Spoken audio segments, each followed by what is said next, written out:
Bom, chegamos ao momento mais importante de um culto a Deus.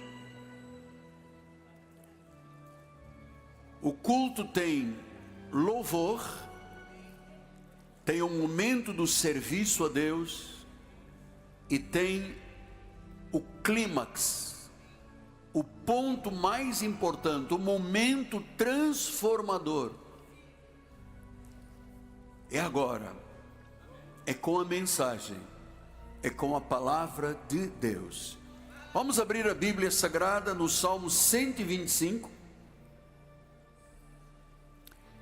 versículos 1 e 2. Eu gostaria, antes de ler a palavra, eu gostaria que você orasse por mim. Essa semana eu vou ter que fazer uma pequena cirurgia. Você sabe que eu tenho no corpo, nas pernas, muitas placas, parafusos e haste metálica. E eu venho há algum tempo, eu tive uma batida com a perna em cima de um retalho, um enxerto de cirurgia plástica, de uma das cirurgias plásticas. Então, tive ali um material de síntese exposto. E depois de um tempo, o médico ortopedista descobriu que aquele sinalzinho que estava ali, na realidade, não era uma crostinha, era um material de síntese com exposição. Então, vou ter que abrir para tirar os parafusos. O apóstolo vai ficar sem parafusos.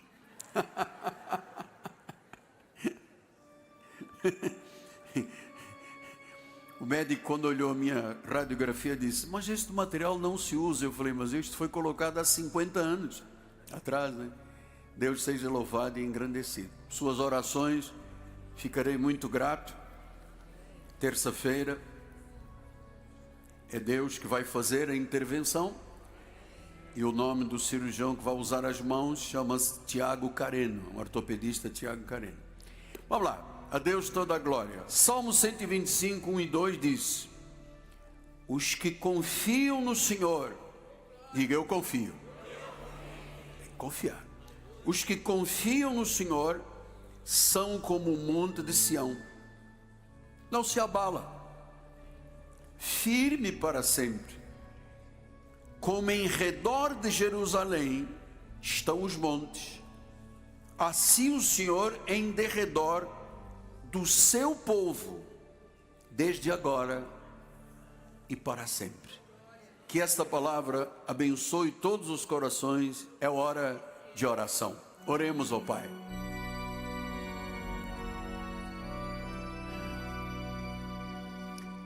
Senhor Jesus Cristo,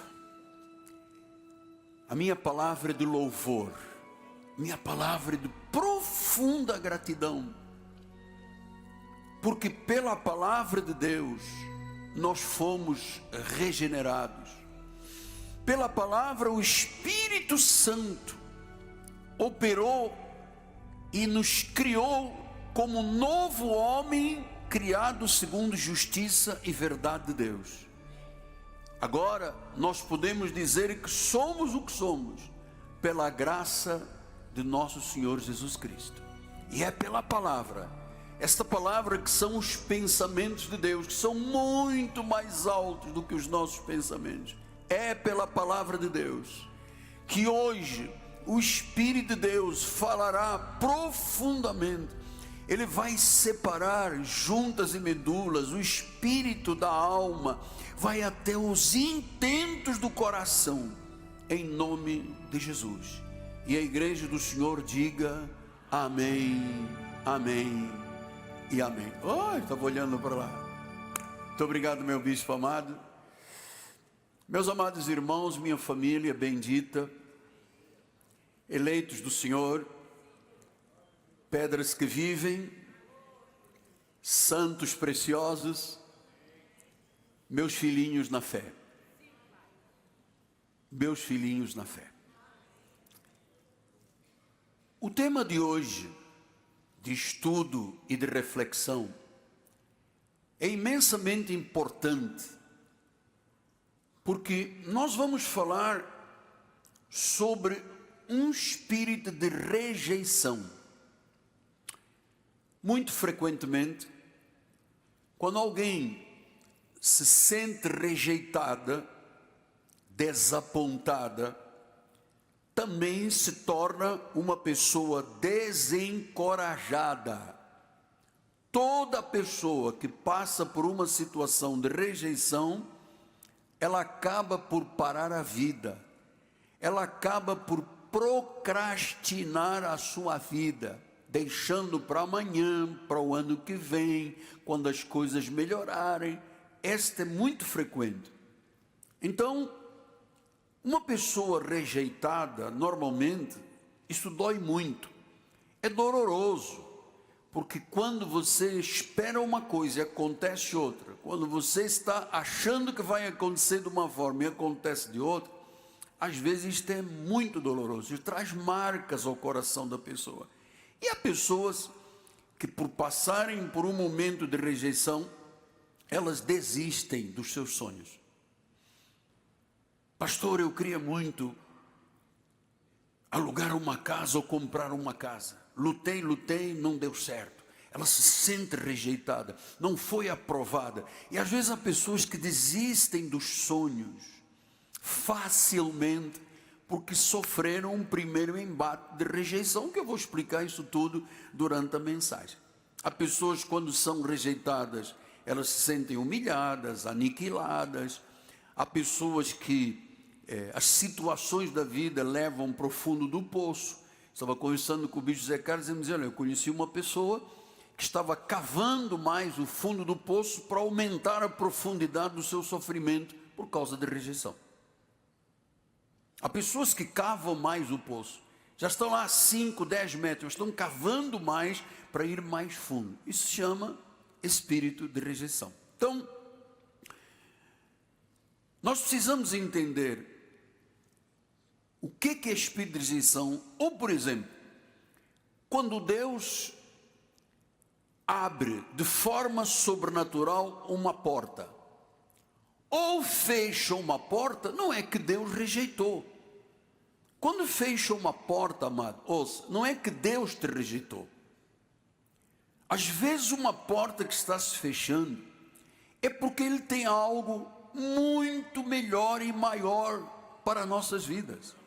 Estava falando agora com a doutora, ela me mostrou, estava querendo alugar um lugar que tinha 3 ou 4 salas, o dono difícil, não deu a chave, até que finalmente ela encontrou um espaço com 8 salas, muito melhor do que estava pensando. Deus fechou a primeira porta, porque Ele tinha algo maior. Então, rejeição é sempre um desafio. Sempre um desafio. E nós precisamos de aprender a dar a volta por cima destes desafios que às vezes são constantes na vida. Pastor, o senhor não me conhece. Eu cheguei a um beco sem saída. Alguém está dizendo isso, um beco sem saída. Então, não é a hora de você desistir. Nós temos que encontrar uma rota diferente e seguir em frente. Mas apóstolo, eu esperei tanto. Será que não era para ser? Calma. Eu achei que eu poderia ser o próximo da minha empresa a ser promovido. Não veio a promoção. Eu já tentei tudo e não funcionou, está dizendo outra pessoa. Parece que eu me sinto rejeitado. Então, ouça, nós vamos aprender a superar situações de rejeição e aprender como dar a volta por cima. Isto é muito importante, diga volta por cima. Volta por cima. Então, você sabe que eu aprendi que de uma rejeição sempre surge uma nova direção para a vida. De uma rejeição sempre vem um lugar muito melhor do que nós estávamos imaginando. De uma rejeição surge uma grande direção para a nossa vida. Isto é verdade o que eu lhe estou ensinando. Paulo, quando escreve a Timóteo, ele usa algumas expressões muito importantes. Ele diz em 2 Timóteo 4, 10, 11, depois 16 a 18. Olha só. Porque Demas, tendo amado o presente século, me abandonou. Então Demas era um auxiliar do apóstolo São Paulo, mas ele começou a olhar que havia uma rave no Rio Centro, começou a ver que havia um bloco de carnaval, começou a ver que havia um apelo do mundano de sexo livre. Diz: Demas começou a amar o presente século e me abandonou. Então Paulo estava se sentindo rejeitado por Demas. Crescente, que é outro nome estranho, foi para a Galácia, Tito para a Dalmácia. Então ele está dizendo: gente, as pessoas me rejeitaram. Por quê? Depois diz nos versículos 11: somente Lucas está comigo. Toma contigo Marcos, traz-me, é útil para o ministério. Na minha primeira defesa, ele é levado ao tribunal. Na minha primeira defesa, ninguém foi ao meu favor, todo mundo me rejeitou, todos me abandonaram. Será que este é o sentimento que alguém está tendo forte aqui esta manhã? Demas foi, todos foram.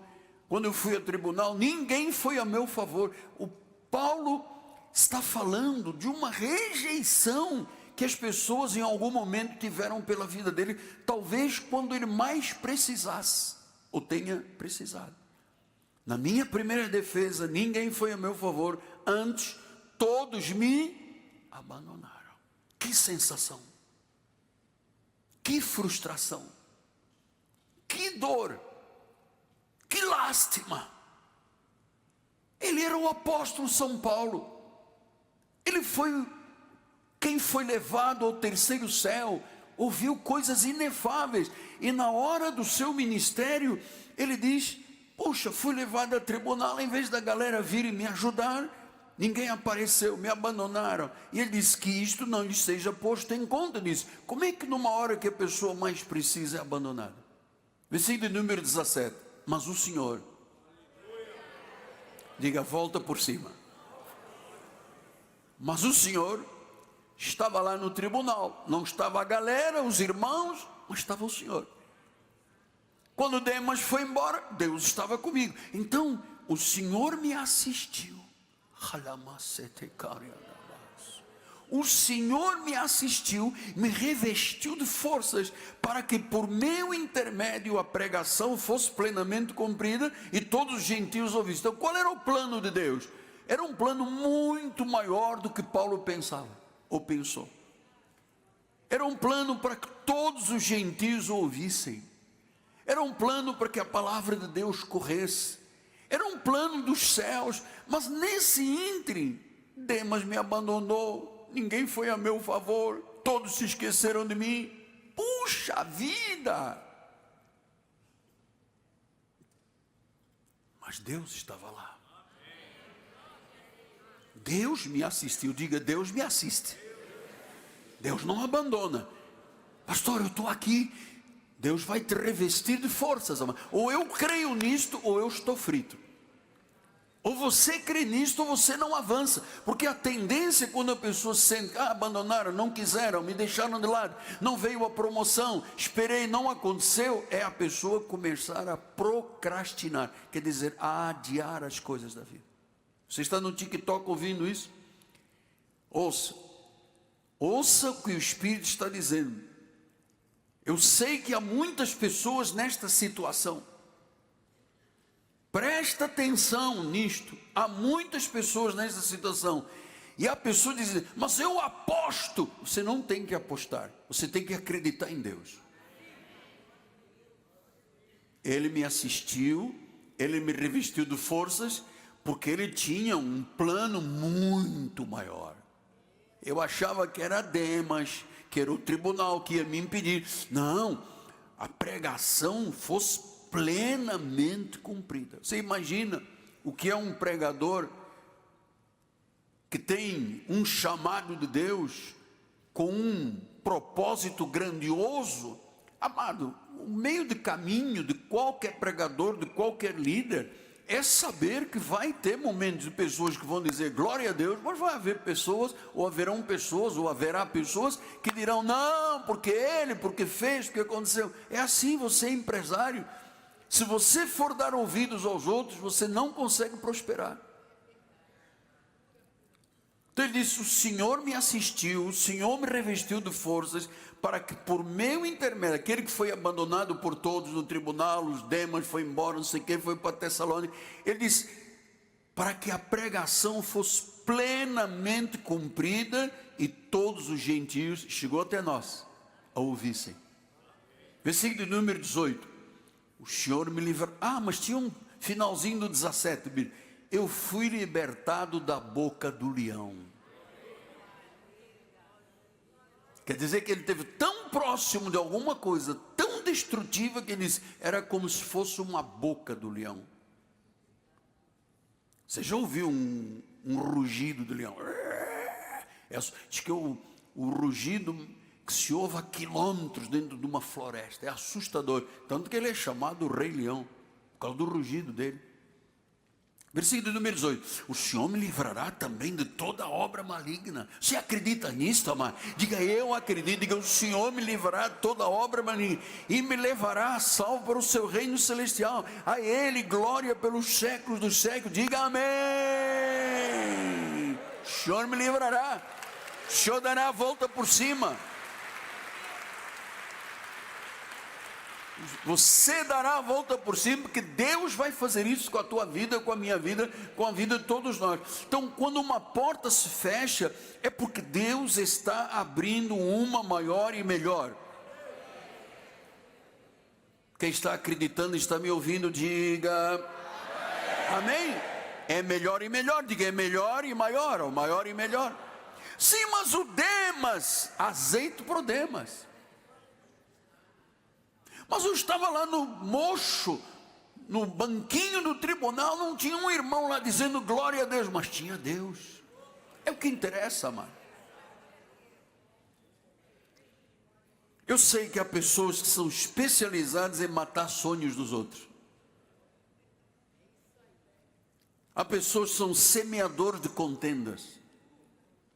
Há pessoas que são insufladores de desilusões. Você acha? Eu já tentei, não deu, como é que você acha que vai dar para você? Mas você não é ele, nem ele é você. Teu caso é com Deus, individual, salvação individual. E eu descobri um fato, é que há pessoas que ficam muito felizes quando alguém diz, eu tive um insucesso. A pessoa diz, eu sabia, eu avisei. Há pessoas que adoram quando alguém diz, pô, não deu certo. Sabe aquele salto do Cristiano Ronaldo? É isso que fazem. Você sabe que, se você quer ter uma vida grandiosa, uma árvore grandiosa, frutífera, você não pode plantar a árvore grandiosa, um carvalho de justiça, ou uma palmeira que dê tâmaras. Você não pode plantar dentro de um vaso pequeno. Tem árvores que o ambiente tem que ser diferente, não pode ser do vaso. Minha esposa me deu de presente algumas árvorezinhas de frutos em vasos. Eu já comi manga, jabuticaba, pera, cajá, estão todos em vasinhos. Árvore pequenita, passando, já tem jabuticaba. Vou esperar a jabuticaba ficar um pouquinho mais escura. O passarinho vai de madrugada, come, quando eu chego lá só tem caroço.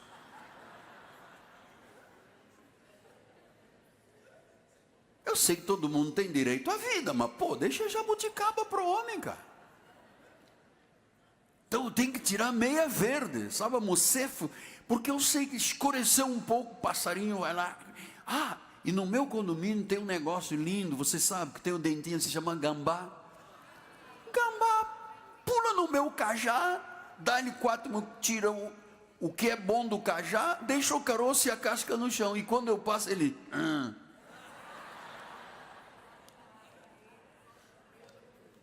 Eu estou no vasinho, mas se fosse uma árvore grande, eu teria que ter o quê? Terra. Às vezes as pessoas têm um projeto grande no seu coração, mas não crescem por causa do ambiente que vivem. É um ambiente negativo, procrastinador. São pessoas que às vezes andam ali à volta, não vai, cuidado, olha lá. Amado, nós precisamos de entender que Deus às vezes nos tira de uma situação que nós podemos até achar que é confortável para uma nova direção. A única coisa que às vezes nós precisamos é do empurrãozinho.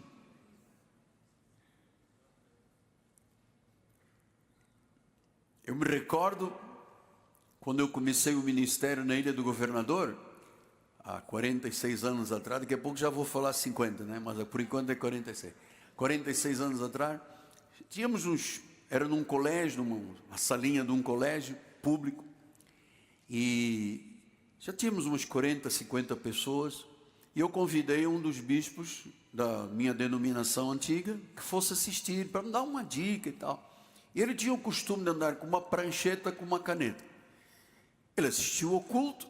Quando terminei, eu dei o melhor, uma mensagem boa, gritei, pulei, disse amém umas 300 vezes, glória a Deus, para ver se mexia o coração dele. E quando terminou o culto, fomos lá para uma salinha, tinha uma salinha lá do lado. Ele disse: Miguel, eu vou te fazer uma declaração importante para a sua vida. É assim, procura outra profissão, volte para ser diretor de empresa, fazer alguma coisa, mas você não nasceu para ser pastor. Gente, aquilo podia ser um limão amargo na minha vida. Do chefe da igreja, vai me visitar. Naquele tempo, você sabe, nós usamos terno Sua Majestade. Você lembra do terno Sua Majestade? Quando pingava chuva, você ficava todo pinguinho na roupa e tal. Tinha levado um Sua Majestade para agradar. Ele disse: olha, mensagem fraca. Você disse 40 vezes, amém, irmãos, amém, irmãos, amém, irmãos. Você andava com o hino, antes era um retroprojetor. Lembra, Alexandre, um plásticozinho que a gente colocava na parede? Então eu estava cantando o hino e já andava com outro hino na mão. E ele disse: você não tem jeito para isso, olha, mude a sua vida. Você sabe, quando eu poderia ter ido ao fundo do poço e ainda cavado mais, para o poço aumentar a profundidade. Mas eu disse: eu vou aproveitar este limão amargo e vou transformar numa limonada com adoçante.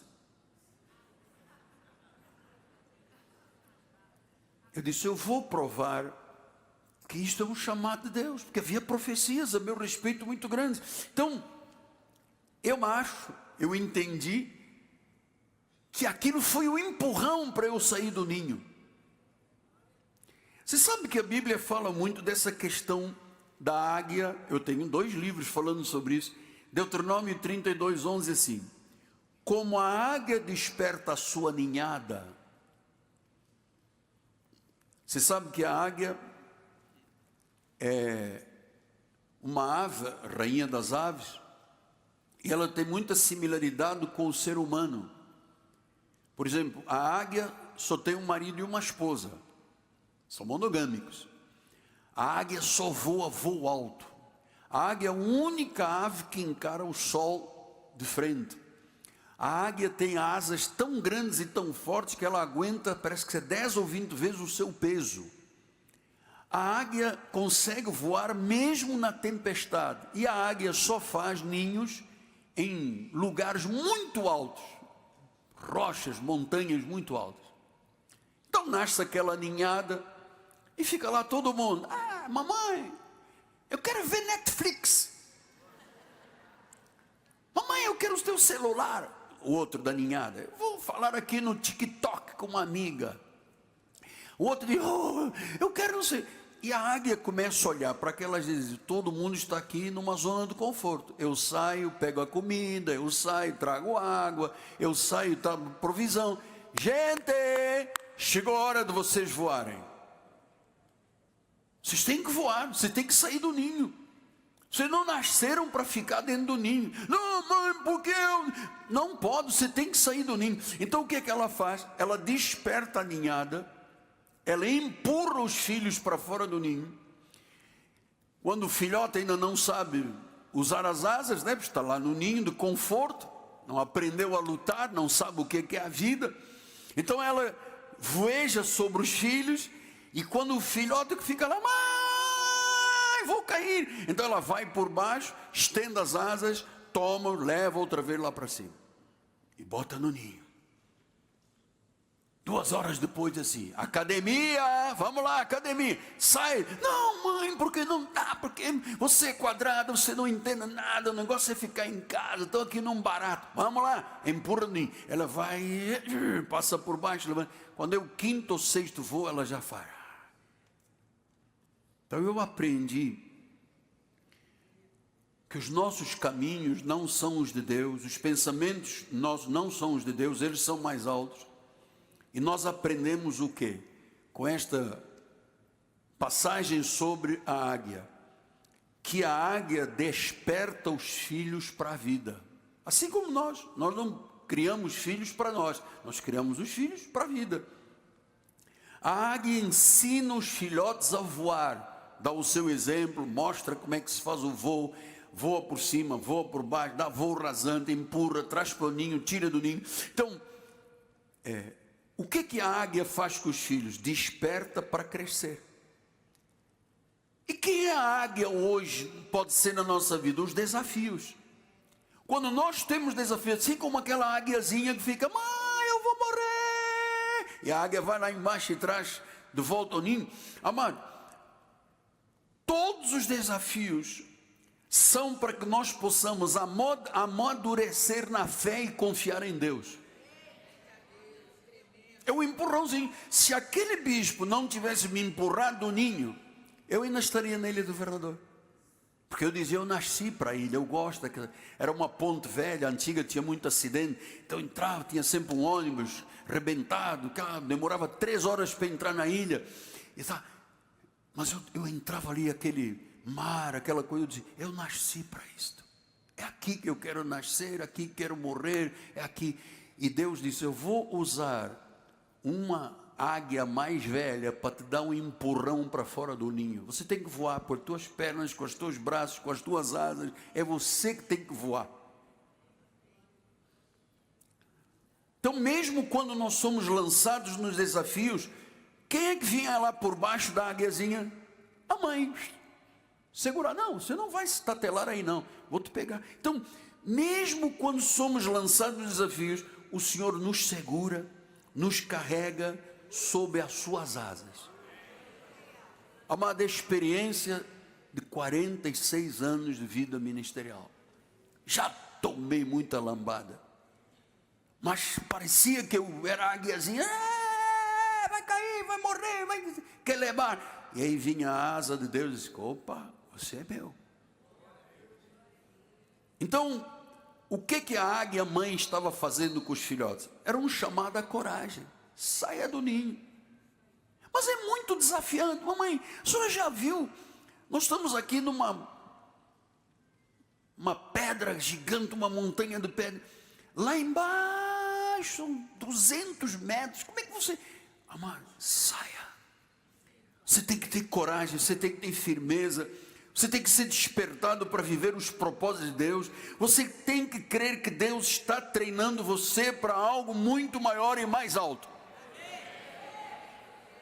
Essa é a minha experiência. Minha experiência. Porque para você ter um futuro e conquistar e crescer, você não pode ficar sempre numa zona de conforto. Você não pode ficar sempre dentro do ninho, amado. Tem que ser empurrado. Então, nosso nome está nas palmas das mãos de Deus. Ele que nos lidera, Ele que nos guia, Ele que tem sempre o melhor para nós.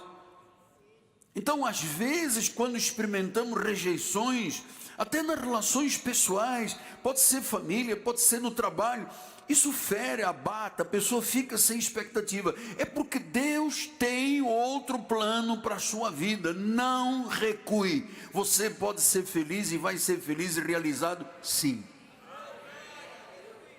Poucos estão dizendo amém. Por favor, vamos sair do ninho todos. Tem que voar. Sim, mas o meu pai tem que voar, amado. não fica amargurado, não fique bravo, não começa a culpar Deus. Pastor, mas está doendo, vai passar. Você está passando num vale, confia em Deus, confia em nosso Senhor Jesus Cristo. Se alguém te rejeitou, levante a cabeça, Deus tem algo melhor. Deus tem novos começos todos os dias. Diga novos começos. Então ninguém te afastará do teu sonho. Não ouça vozes negativas. Vocês vão dar a volta por cima hoje, que Deus é quem pega a águiazinha que está lá, parece que vai, ela vai lá embaixo. Às vezes a gente vai lá embaixo, parece que vai bater com a cabeça, já passa lá. Até que você tem resistência. Eu não podia ser o pastor que eu sou hoje com as asas que eu tinha na Ilha do Governador. Eu era um garoto, tinha 26 anos. Eu nem sabia o que era ministério na verdade, mano. Não tinha ideia. Eu não sabia que Paulo, Demas me abandonou, o outro foi para Tessalônica. Quando eu estive no tribunal, cara, ninguém ficou do meu lado. Mas Deus, está vendo a volta por cima? Mas Deus me assistiu. Um irmão da igreja, não sei quem foi, mandou para mim. Ele falou: 97% dos pastores em atividade já foram traídos ou falsamente acusados pelos seus líderes de confiança. Olha aí, eu estava no tribunal, não ficou ninguém do meu lado. Demas me deu um chute, mandou-me embora. Foi-se embora, desapareceu, passou a amar o mundo, parecia tão fiel. Na realidade ele estava apaixonado por o mundo, estava aqui fingindo. Então diz, 97% dos pastores já foram traídos, 70% dos pastores lutam contra a depressão, 1.500 pastores desistem a cada mês, só 10% se aposentam como pastores, 58% dos pastores, se tivessem outra renda, desistiriam do ministério, 80% dos pastores se sentem desencorajados, 94% das famílias dos pastores sentem uma pressão do ministério, 45% das esposas dos pastores dizem que o maior problema na vida delas é o esgotamento do marido, 78% dos pastores não têm amigos íntimos, 90% dos pastores trabalham de 60 a 80 horas, o índice de suicídio entre pastores vem aumentando por causa da síndrome do pânico e doenças emocionais. Isto é a realidade. Isto parece um conto de fadas, mas não é um conto de fadas. A vida não é um conto de fadas. A vida não é um conto de fadas. Então, se alguém te rejeitou, levanta a cabeça. Se uma situação não foi a teu favor, levanta a cabeça. Deus tem algo melhor. Ninguém vai tirar você do teu sonho. Então a melhor coisa da vida é você sair da passividade para a proatividade. Ou seja, enquanto está lá no ninho vendo Netflix, enquanto está lá vendo série, e não acontece, as asas estão lá, você tem asas, estão lá.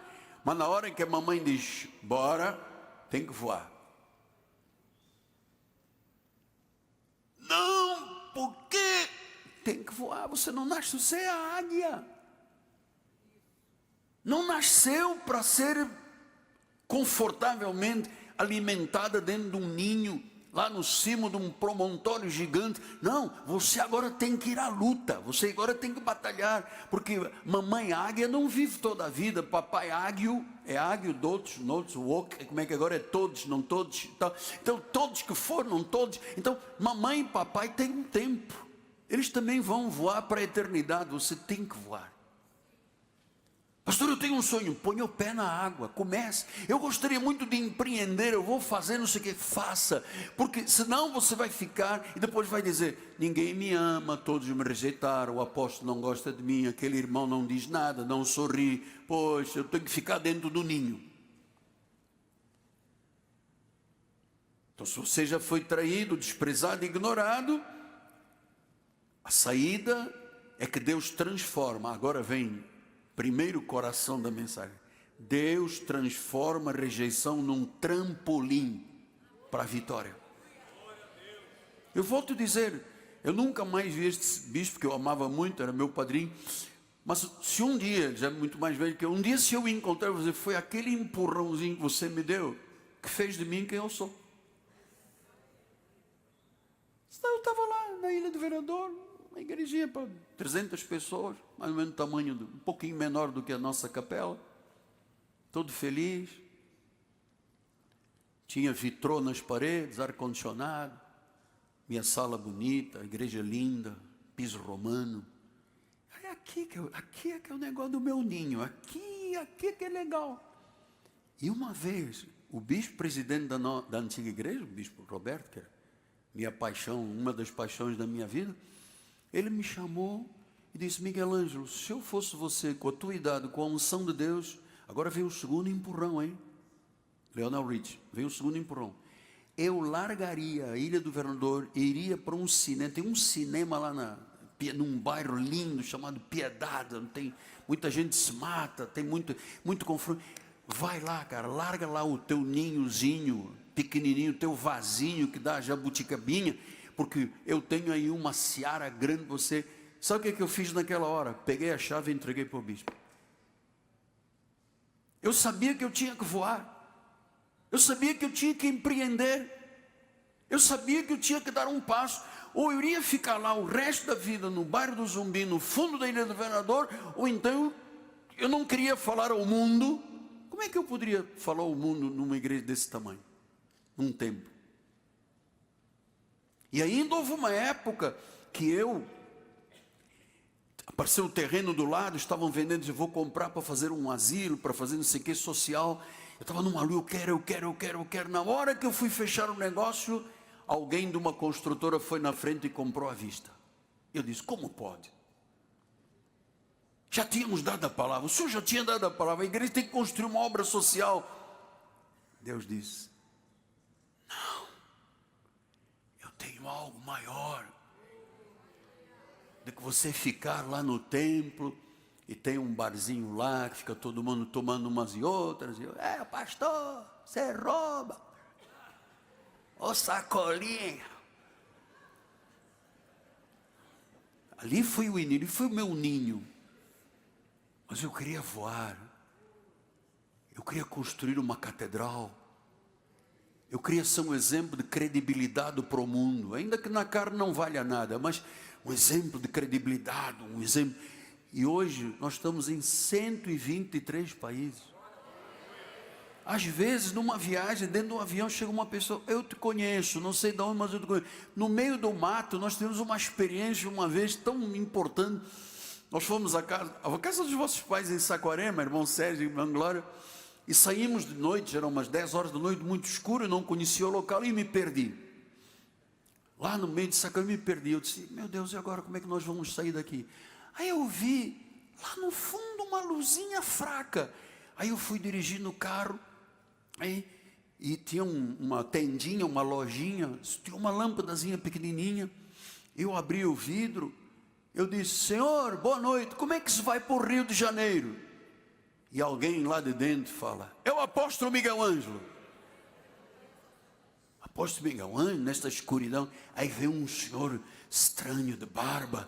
A minha mulher disse: fecha o vidro. Cara, tudo escuro, lá no meio de Saquarema, no escuro. Não sabia nem onde é que eu estava. O cara veio um barbudo e disse: eu te ouço na rádio. Eu sei, você é o pastor Miguel Ângelo. Eu disse: amém, glória. Aleluia. Como é? Eu quero saber como é que sai daqui. O senhor vai ali e faz isso. Quando eu peguei o asfalto, eu disse: oh, glória. Conheceu a minha voz. Por quê? Porque alguém me tirou do ninho. Alguém me deu um empurraço. Saia daqui, tem que voar. Então, Deus usa a rejeição muitas vezes. Deus permite, não é que Deus usa. Deus permite, porque Ele é um trampolim. Sabe aquele negócio que os meninos da ginástica batem, dão aquelas... É um trampolim. Eu quero lhe falar de algumas pessoas, temos tempo, tranquilo. Estou bebendo aqui uma água meia turva. É de coco. É. Amargo, mas é. Minha esposa me comprou esta tacinha. Olha que bonitinha que é. Glória a Deus. Em nome de Jesus, fica quietinho aí. Então, a primeira pessoa que eu lhe quero falar é de José. Sabe, José era filho de um patriarca, tinha um monte de irmãos, todos os irmãos tinham ciúme dele. Ele era um homem sonhador. O pai lhe deu a túnica colorida, a posição de autoridade, e os irmãos começaram a ter inveja dele. Até que ele teve um sonho e disse: eu vi todo mundo se curvando diante de mim, eu sonhei. Os irmãos, rejeitaram ele. Então, foi rejeitado pelos irmãos, foi vendido como escravo para o Egito, foi injustiçado por todos. A história de José é o exemplo de como Deus transforma, como Deus transforma a humilhação em honra, como Deus transforma sofrimento em propósito de vida, como Deus pega o desprezo e transforma em exaltação. Você sabe, este homem que foi vendido como escravo, jogado no fundo do poço, ficou numa prisão, se tornou o governador do Egito, o segundo homem de Faraó, com todas as autoridades, com avião, helicóptero, Netflix, com tudo que tinha direito, o governante, até picanha. Ele comia todo final de semana, ele comia picanha, todo, porque ele era o governante. Então, vamos ver o porquê que Deus fez isso com José. Não fez com os irmãos dele, não fez com o pai dele. Todo mundo veio um dia e se ajoelhou diante dele e comeu, porque ele mandou fazer armazéns para guardar trigo para todo mundo. Olha o que diz aqui em Gênesis 39, 1 a 4. José foi levado ao Egito e Potifar, oficial de Faraó, comandante da guarda egípcia, comprou dos ismaelitas que tinham levado. Ele foi vendido. Olha a humilhação, o filho de um patriarca. Versículo número 2, Beoabado. O Senhor era com José, está vendo? Como é que se dá a volta por cima? O Senhor era com José, que veio a ser um homem próspero, vendido como escravo. Esse homem estava na casa do seu senhor egípcio, vendo Potifar que o Senhor era com ele, todo mundo sabia, esse homem tem alguma coisa de especial. O Senhor era com ele, tudo que ele fazia, tudinho, o Senhor prosperava nas suas mãos. Ele tinha a bênção de Deus. Mas ele foi vendido, ele foi escravizado, ele foi para a prisão. Mas a verdade é que a humilhação dele se tornou em honra. Deus o preparou no meio de tantas adversidades, jogou um trampolim. Qual foi o trampolim? Quando alguém disse, na prisão tem um homem que conhece revelação dos sonhos. E ele revelou a Faraó, e Faraó disse, este é o homem, este é o cara, é esse que eu quero do meu lado, esse é que eu sabe, esse tem tudo que ele faz é bem sucedido. Então, Deus era com ele. Versículo número 4, logrou José mercê perante ele quem servia, e ele o pôs por mordomo da sua casa, e lhe passou às mãos tudo o que tinha. Olha quem era este homem. Se fosse em boletim de ocorrência, diz, cuidado, não recebe José em casa. Olha aqui, o cara foi vendido como escravo, foi jogado no fundo do poço, foi dado como morto, teve preso. Vamos dar responsabilidade para esse homem? O Senhor estava com José. Gênesis 50, 20 diz, vós na verdade intentastes o mal contra mim, porém Deus o tornou em... Diga, Deus o tornou em bem. Diz, o que é mal aos meus olhos, diga, o que é mal aos meus olhos, Deus torna em bem. Ele vem da humilhação para a honra, do sofrimento com propósito, do desprezo para a exaltação. José, o Senhor estava com ele, tudo o que ele fazia prosperar, botava a mão, funcionava, punha o pé, dava certo. O Senhor estava com José, no tempo certo. Pô, mas foi jogado no fundo de um poço, pelos irmãos, invejado por todo mundo, sonhador, tem nada a ver, sonhador. Os irmãos rejeitaram, a família rejeitou, nem o pai tinha muito valor com ele, porque, pô, houve uma obra que pai estava de um lado, o filho estava lá no Egito, acabou a relação. Mas Deus disse: não, eu tenho um tempo certo, e você vai da prisão para o palácio. As provações prepararam José para ser um líder, para ser um governador. O segundo caso mais explícito da Bíblia é Moisés. Você sabe que Moisés é impressionante, a vida de Moisés é impressionante. Ele teve exilado, ele foi rejeitado pelo próprio povo, passou 40 anos no deserto, 40 anos no deserto, isso é impressionante. Ele foi criado como filho de Faraó. Moisés quer dizer tirado das águas, aquela história linda que a mãe botou, a avó botou o menino numa cesta, as empregadas da filha de Faraó pegaram. Ele foi criado na mordomia, no melhor que havia, e Deus o treinou quando ele foi para o deserto. Ele foi quebrantado. Por que 40 anos no deserto? Até que Deus o chama para libertar o povo de Israel, para tirar o povo da escravidão para Canaã. Mas por que ele passou tantos anos fora do seu povo, no meio do deserto? Casou com uma mulher que não era do povo hebreu. O que estava acontecendo? Olha agora que é muito importante. O que estava acontecendo? Deus quebrou o orgulho de Moisés, porque ele era muito agitado, era o mais manso, mas quando foi desafiado, matou um egípcio.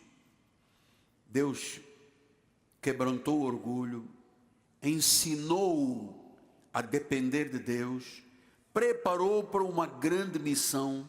Foi ele que conduziu milhões de pessoas para a terra prometida. Mas quem era Moisés? Para o mundo, ele era um fracassado. Ele teve a oportunidade de ficar como filho de Faraó, de ser um outro Faraó. E ele disse: não, eu prefiro servir ao meu povo. Eu não quero estar no palácio com os prazeres transitórios do pecado. Ele sabia que tudo isso do mundo não prestava. Ele disse: não, eu vou sair daqui, eu vou me refugiar, eu vou lá para o deserto, eu vou me casar com outra pessoa, vou ficar lá no meio do deserto tomando conta. E Deus foi preparando, trabalhando de glória em glória, capacitando. É assim que Deus faz em cada culto. Às vezes você pensa: estou no deserto. Deus está trabalhando o coração. Então Deus quebrou o orgulho, Deus ensinou a depender. Na realidade, aquilo que parecia um fracasso era o preparo de Deus. Deus estava moldando o caráter desse homem no deserto, para ele ser um libertador. Então, às vezes, os processos parecem longos. Poxa, no caso dele foram 40 anos. Já lhe expliquei que 40 na Bíblia é um novo começo, é uma preparação para algo muito grandioso. Talvez você diga: apóstolo, estou esperando 1, 2, 3, 4, 5, 10 anos. Isso tudo é um processo de Deus, porque Ele tem um propósito maior na nossa vida. Então, às vezes nos deparamos com essas situações. Então, terceiro caso que eu quero lhe falar é de Davi.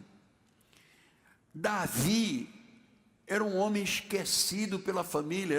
Ele era um pastorzinho, guardava o gado do pai, as ovelhas, estava lá longe da cidade cuidando. Nem o pai sabia que ele tinha alguma capacidade. Ele era músico, cantor.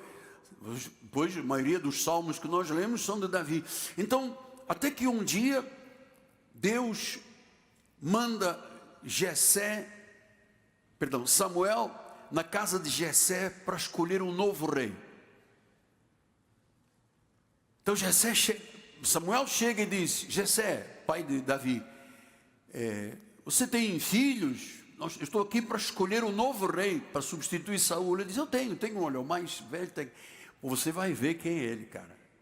Ele é lindo, cabelo maravilhoso, cheio de onda, todo dia vai à academia, é só músculo, o estômago dele é tudo tanquinho, ele raspa tudo, ele usa um perfume chamado,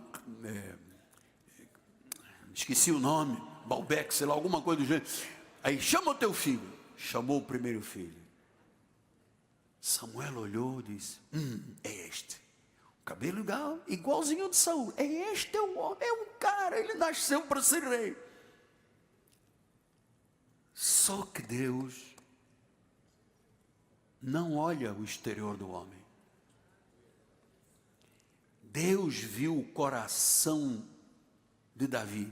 Então Samuel perguntou: tem outros filhos?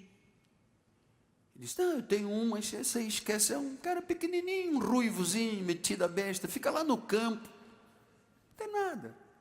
Não, chama esse.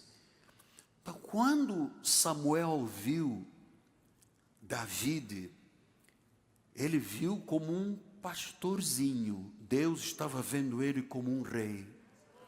E diz em Atos 13, 22, e tendo tirado este, levantou-se o rei Davi, do qual também dando testemunho, disse: achei Davi, filho de Jessé, homem segundo o meu coração. Ele vai fazer toda a minha vontade. Obediente. O que o outro irmão, os outros não tinham, tinha Davi. Então, veja como é que Deus exalta os humildes. Como é que Deus escolhe o que o mundo despreza? Como é que Deus tira uma pessoa do anonimato para o reinado? Como é que Deus chamou ele homem segundo o meu coração, quando ele era ignorado pela família, pelo próprio pai? Deus tem um tempo certo para tudo, mano. A hora de Deus, tem um tempo certo. Deus sabia, esse homem é segundo o meu coração. Então, você sabe que da descendência de Jessé e de Davi nasce quem? Jesus. Então, Davi era um homem responsável, cuidadoso, humilde. E eu vou lhe dizer mais, ele foi sincero até quando errou e pecou. Quando ele errou brabo, pegou a mulher do outro, fez um filho da mulher, o filho morreu. Ele não se escondeu atrás de uma máscara, dizendo: poxa, você sabe como é que é, a vida é fraca, a carne é fraca. Ele disse: olha, eu pequei contra Deus, pequei contra o Senhor, lava-me de novo, Senhor, eu errei, parece que estou sentindo pus saindo dos meus ossos, da minha pele, puxa, eu errei, Senhor, estou aqui para começar tudo novo. E disse: este é um homem segundo o meu coração. Deus o escolheu, Deus o elevou, Deus o capacitou, Deus o disciplinou. E em 1 Samuel 16, 7 diz: porém o Senhor disse a Samuel: não atentes para a aparência. Samuel ficou encantado quando viu o filho mais velho, o irmão de Davi, filho de Jessé. Diz: não atentes para a aparência, nem para a sua altura, porque ele era um Zé grandão, porque eu o rejeitei. Quando Deus rejeita, mano. Eu rejeitei, porque o Senhor não vê como vê o homem. O homem vê o exterior. Vê o cabelo, vê o rosto, vê a pele. Mas Deus vê o coração. Deus vê o coração. O que é ver o coração? É o músculo que bombeia o sangue? Não, o coração quer dizer o caráter. Deus está preparando gente para algo muito grandioso nesta igreja. A unção de Deus é maior do que toda a opinião pública, mano. Maior. Quarto exemplo de rejeição, e viu a volta por cima, claro, o próprio Senhor Jesus Cristo. A pedra que os homens rejeitaram. Veja o que diz Mateus 21, 42. Perguntou-lhe Jesus: nunca lestes as escrituras? A pedra que os construtores rejeitaram, essa veio a ser a principal pedra angular. Isto procede do Senhor, é maravilhoso para os nossos olhos. Então os homens rejeitaram, ele veio a ser a pedra, a segurança da vida. Jesus foi rejeitado, foi desprezado, foi crucificado. Ao terceiro dia ressuscitou em glória. Olha o que diz o Salmo 118, 22. A pedra que os construtores rejeitaram, essa veio a ser a pedra principal, a pedra angular, a segurança da nossa vida. Versículo 23, isto procede do Senhor, é maravilhoso aos nossos olhos. Lucas 7, 23, bem-aventurado é aquele que não achar em mim motivo de tropeço. Aquele que acreditar, aquele que se entregar, que obedecer, nunca tropeçará na vida. 1 de Pedro 2, 6 a 8 diz: mas isto está na Escritura: eis que põe em Sião uma pedra angular, eleita, preciosa, quem nela crer não será de modo algum envergonhado. Versículo número 7, para vós outros, portanto, os que credes, é preciosidade, mas para os descrentes, a pedra que os construtores rejeitaram, essa veio a ser a principal pedra. Talvez esteja aqui alguém que a família o rejeitou, alguém que no emprego, no casamento, sei lá, nas relações interpessoais, você pode se tornar a principal pedra. Jesus é a base da vida, é a nossa rocha. Então, nestes 5 minutos finais, nossa história não termina quando há uma rejeição.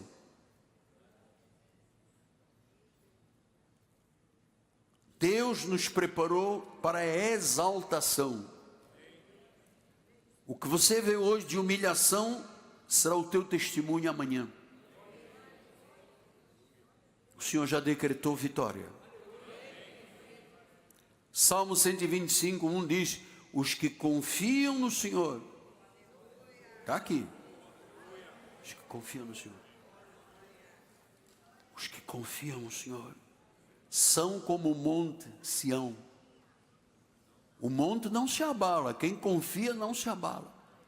Mas apóstolo, calma gente, estou lhe mostrando o que a Bíblia ensina, como é que você sai de uma situação de rejeição, de humilhação, de dor, para uma exaltação. Esse é o cuidado de Deus com a nossa vida. Os que confiam no Senhor. Então receba este recado, sua vida será sempre vitoriosa. Porque há tempo para todas as coisas. Há tempo de falar e há tempo de ficar calado. Há tempo de rir, há tempo de chorar, de nascer, de morrer. Há tempo para todas as coisas. Todas as coisas debaixo do sol têm um tempo.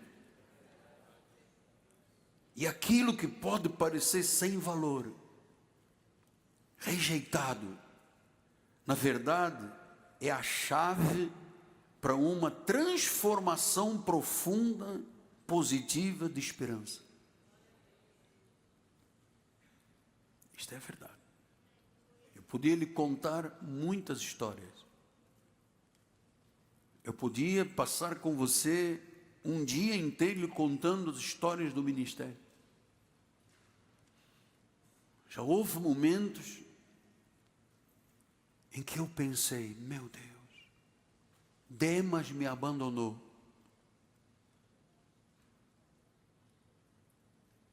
No tribunal estava sozinho.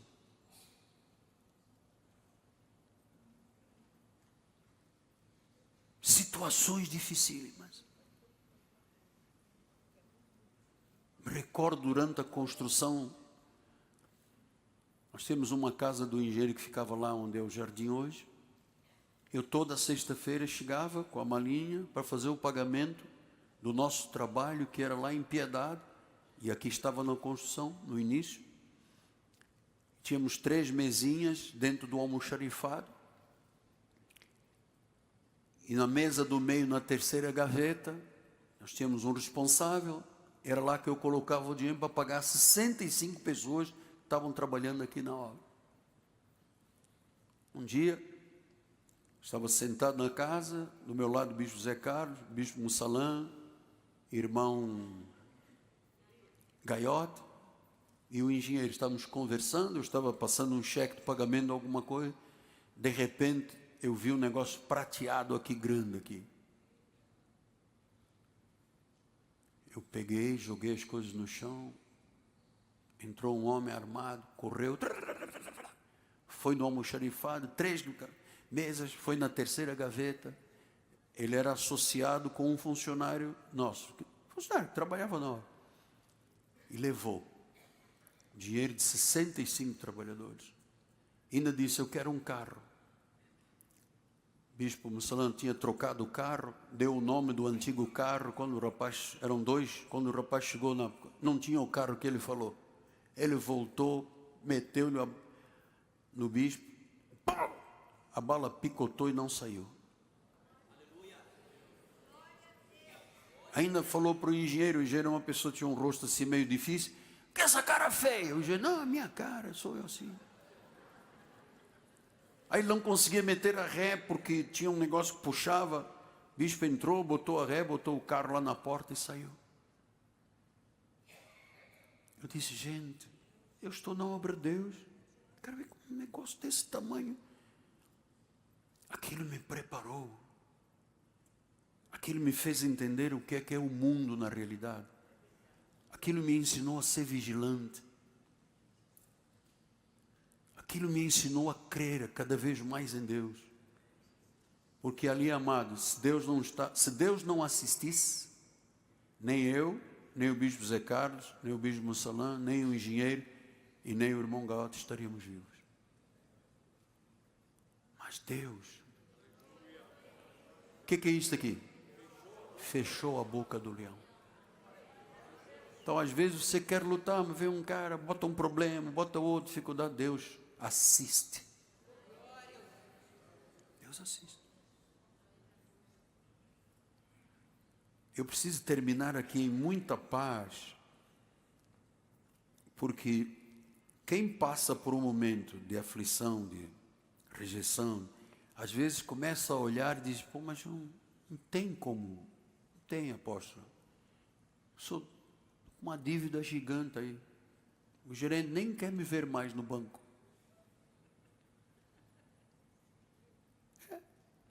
Pô, não pago, o irmão Spia há pouco falou, né? Não pago, segura 7 meses. Olha, eu falei, mas não vou deixar de ser fiel. Isso tem uma proteção. Há uma hora que a coisa reverte. Dá a volta por cima. Mas o mundo é assim, apóstolo. O mundo é assim. No mundo passais por aflição. Tendo o quê? Eu venci, disse Jesus. Bom ânimo significa acreditar em Deus. Amado, nós temos que acreditar mesmo. Não tem como brecha, não, mas isto eu acredito, isso não acredito. Não tem que acreditar. Tem que o coração ser induzido a acreditar. Acredita. Nós temos casos aqui na igreja terríveis, de testemunhos aqui fortíssimos. Uma irmã, por acaso não a tenho visto aqui na igreja, entraram na casa dela, todo mundo com um trabuco desse tamanho, e ela quietinha, só dizia, Abba Pai, Abba Pai, Abba Pai, Abba Pai, Abba Pai. E Abba Pai assistiu e a livrou, ela e a filha. Tem muitas situações empresariais, de justiça, de doença, muita coisa, que a pessoa diz, poxa, Deus me rejeitou. Por que eu? Porque tive que passar por situação, e no casamento, e no negócio. Então, Deus está... O que eu aprendi é que Deus faz um trampolim.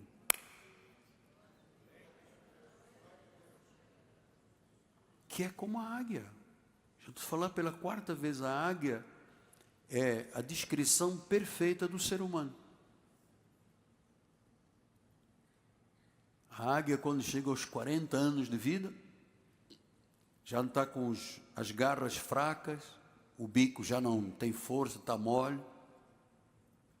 Então ela vai para dentro do ninho e com as garras arranca o bico, descasca as unhas grandes e aguarda. Passado um tempo, depois de 40 anos, já velhinha, né? Deus põe um novo bico e novas garras. As penas, ela arranca depois as penas velhas, pesadas, arranca, nascem novas penas. Aí um dia ela disse, gente, cheguei.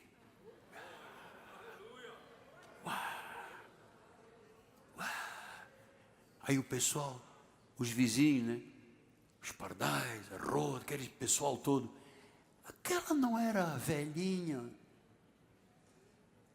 que ficava lá treinando os filhos, assustando os filhos. Aquela velhinha, vou voar mais alto.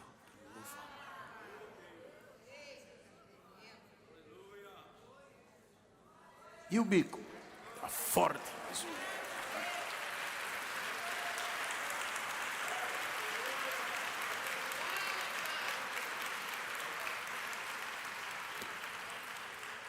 Tudo o que eu lhe falei aqui é verdade. Foi o Espírito que me mandou dizer isto à igreja. Li, ouvi, escrevi, senti e lhe passei. Quem sabe? Nós tínhamos aqui pessoas como Davi, como Moisés, como José, que apanharam firme da vida. Agora eu estou imaginando aqueles irmãozinhos que jogaram ele no fundo do poço, que venderam como escravo, ajoelhados diante de José, dizendo: José. José disse: mano, é o seguinte, velho, o que vocês intentaram mal, Deus fez bem. O que vocês tentaram com maldade, Deus fez a bênção. Em vez de maldição, Deus fez bênção. E agora, vocês vão comer, porque eu, que fui vendido, Deus me exaltou. Claro que isso aqui poderia ter um desdobramento de 4, 5 mensagens, mas eu creio que eu fui muito conciso com esta questão, porque eu sei que às vezes a pessoa se sente sozinha em casa e às vezes acha que a igreja não vai resolver nada. Ser dizimista não resolve, ofertante, não adianta pedir oração, já vinha 4 reuniões, não aconteceu nada. A hora e o tempo de Deus são perfeitos. Há tempo para todas as coisas. Para tirar um indivíduo do fundo de um poço ensanguentado e terminar como governador com uma entorragem, 30 cavalos brancos, ele sentado com aquele anel, dizendo: poxa, os caras me venderam, mas eu confiei em Deus. Sou o que sou pela graça de Deus.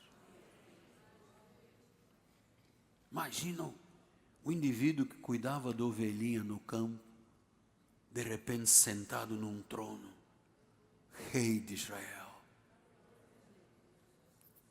Imagina Moisés, desprezado por todo mundo, entrou lá no palácio de Faraó. Diga ao povo, deixa o povo ir. Deixa o povo ir. Imagina o que é a pessoa sair de uma humilhação para uma exaltação, de um poço para o palácio, do deserto para o comando de uma nação.